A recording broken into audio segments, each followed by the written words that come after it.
Saya orang Jawa dan saya suka pewayangan. Apakah wayang dilarang? Sing gawe wiso ki diapuranmu lho. Ya kowe gak seneng wayang rasane ancang.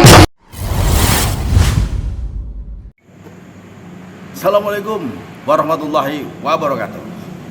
Jumpa lagi di Tren Tegal.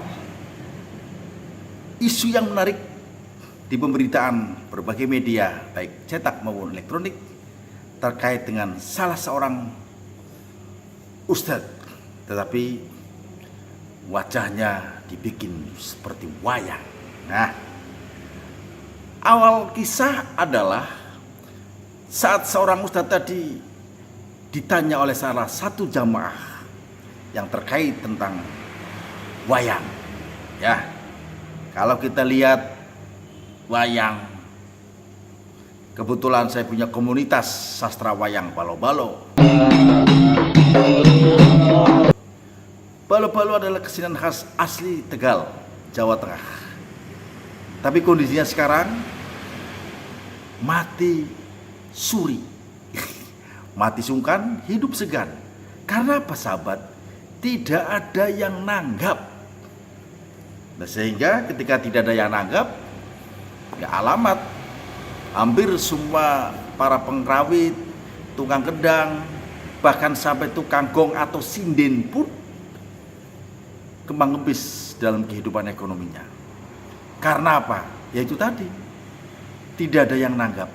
Sehingga tanggapan di era pandemi ini takut menjadi kerumunan yang mengakibatkan yang mengundang hajat atau si hajat ini takut dikenakan undang-undang kekarantinaan.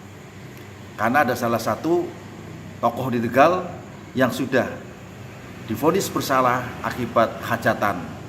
Nah, karena diduga terjadi kerumunan massa sehingga mengakibatkan sangat sulit dicegah terkait tentang penyebaran corona.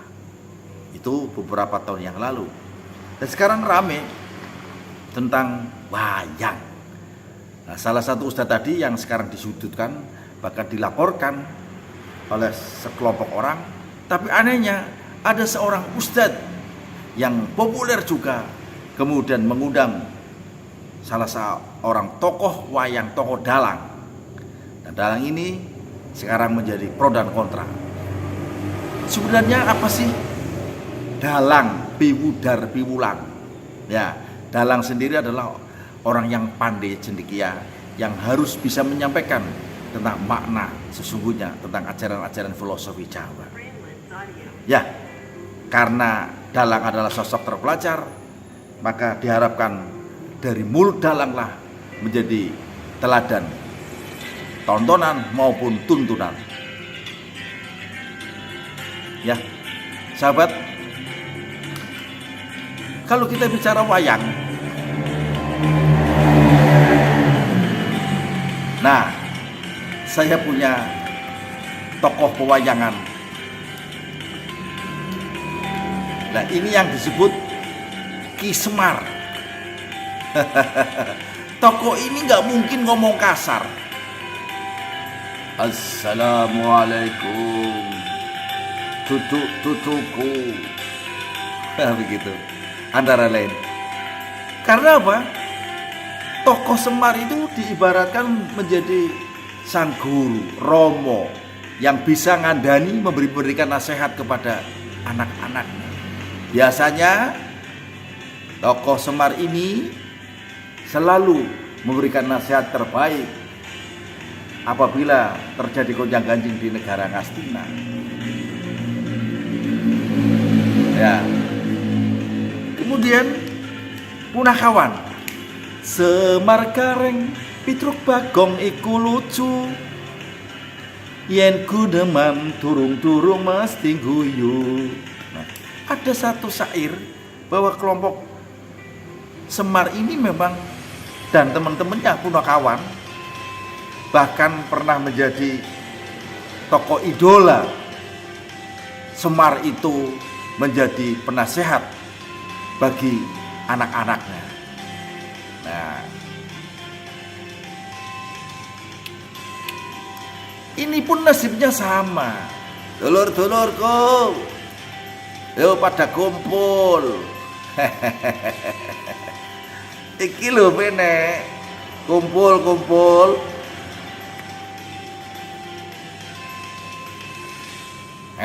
Ono apa Kang? Ngundang-undang. Iki lho. Sampai ora krungu ta? Ana wong dalang dilapor ke polisi. Nah terus maksudnya piye? Ya itu karena menyinggung seseorang. Wah, gawat. Kalau sudah menyinggung seseorang, padahal kita itu nyaris musnah. Gus Miftah minta maaf buat gaduh soal wayang Khalid Basalamah digebuk. CNN Indonesia Rabu 23 Februari 2022. Jadi teman-teman, ini dari portal CNN kita bisa lihat bahwa Gus Miftah juga meminta maaf terkait apa yang terjadi sehingga menjadi polemik yang luar biasa. Loh, maksudnya nyaris musnah gimana? Ya nyaris musnah karena nggak ada yang nanggap. Tidak usah dimusnahkan, saya musnah sendiri. Iki setunggalnya budi dudang meneh.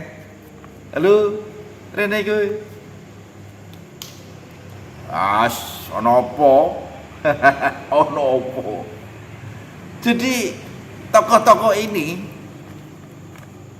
ini pun akan musnah apabila tidak diundang oleh sang dalang. Mas Haji, Pak Khalid Basalamah pun minta maaf soal ceramah tentang wayang yang dikutip di CNN Indonesia. Jadi akhirnya saling meminta maaf, tetapi fakta hukum kemungkinan masih terus bergulir. Dari apa yang saling dilaporkan gitu, Pak? Iya. Awalnya Pak Basalamah ceramah, kemudian ada yang bertanya, lalu dijawablah tentang soal wayang dan akhirnya menjadi gaduh. Kemudian Gus Miftah mengundang salah seorang dalang yang terkenal, terjadilah kegaduhan yang lebih parah sampai tayangan ini juga. Oke, begitu. Baik para pemirsa, ini posisi dari pihak yang saling sedang terjadi kontroversi. Ya, tidak akan pernah ada ketika dalang tidak mengundang dan dia selalu bersemayam di dalam kotak. Ya, lalu mengapa sekarang berkesenian menjadi perkara hukum?